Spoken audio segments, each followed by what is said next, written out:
We have all had the chance to read the report in the Washington Post that alleges stunning behavior on the part of the President in a meeting with the Russian ambassador and the Russian foreign minister. According to the report, the President revealed classified information about a terrorist threat with the officials of a foreign government. And the President didn't share it with just any government, the report states.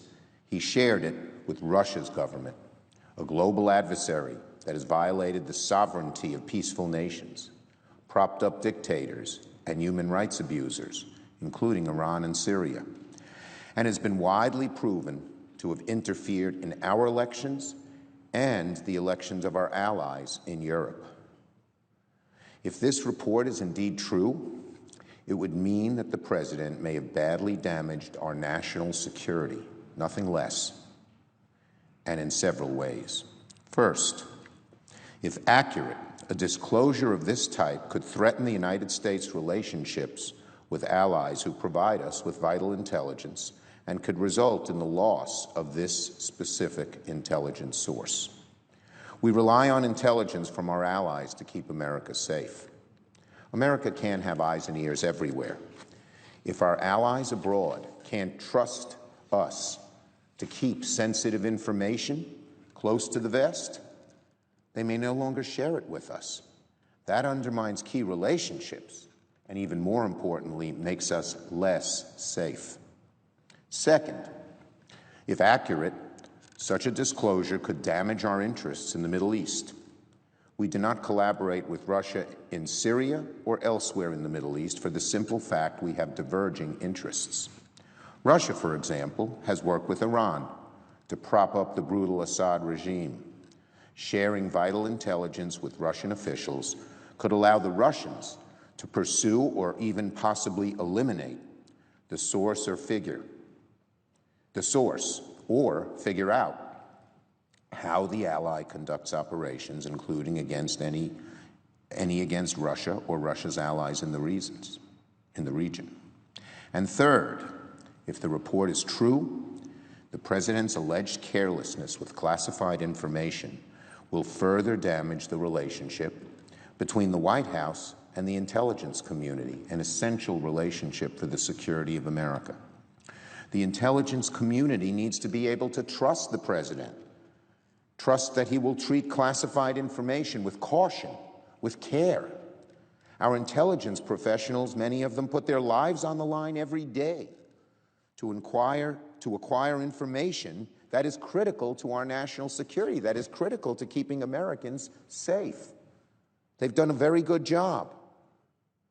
If the reporting is accurate, in one fell swoop, the President could have unsettled our allies, emboldened our adversaries, endangered our military and intelligence officers world over, and exposed our nation to greater risk.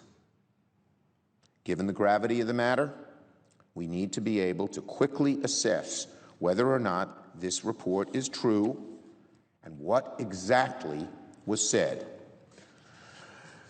So, I am calling on the White House to make the transcript of the meeting with the Russian foreign minister and ambassador available to the Congressional Intelligence Committees as soon as possible. The White House should make the transcript of the meeting available immediately to the Congressional Intelligence Committees. And if the President has nothing to hide, he should direct that the transcript of the meeting be made available.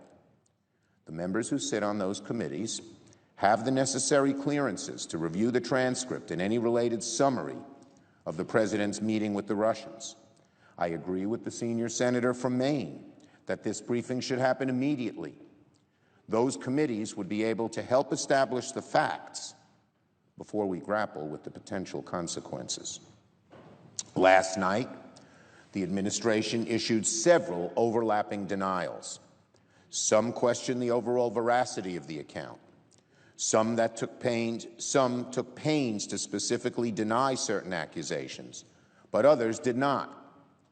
This morning, the President tweeted a version of events that undercut his advisors' carefully worded denials and seems to confirm that the reports that he had shared seemed to confirm the reports that he had shared the information in question. Following so closely after Mr. Comey's firing, which was rationalized to the press and the American public in several different ways over the course of a week, this administration now faces a crisis of credibility. The President has told us that we cannot take at face value the explanation of some of his key advisors, but the events of the past week have taken this to an untenable extreme. Their timelines and rationales in the administration contradict one another.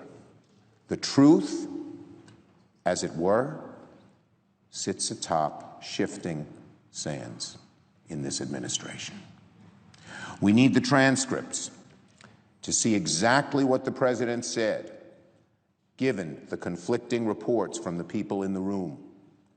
Producing the transcripts is the only way for this administration to categorically prove the reports untrue. Mr. President, there's a crisis of credibility in this administration, which will hurt us in ways almost too numerous to elaborate. At the top of the list are an erosion of trust in the presidency and trust in America by our friends and allies. The President owes the intelligence community, the American people, and the Congress a full explanation. The transcripts, in my view, are a necessary first step. Until the administration provides the unedited transcript, until the administration fully explains the facts of this case, the American people will rightly doubt if their president can handle our nation's most closely kept secrets.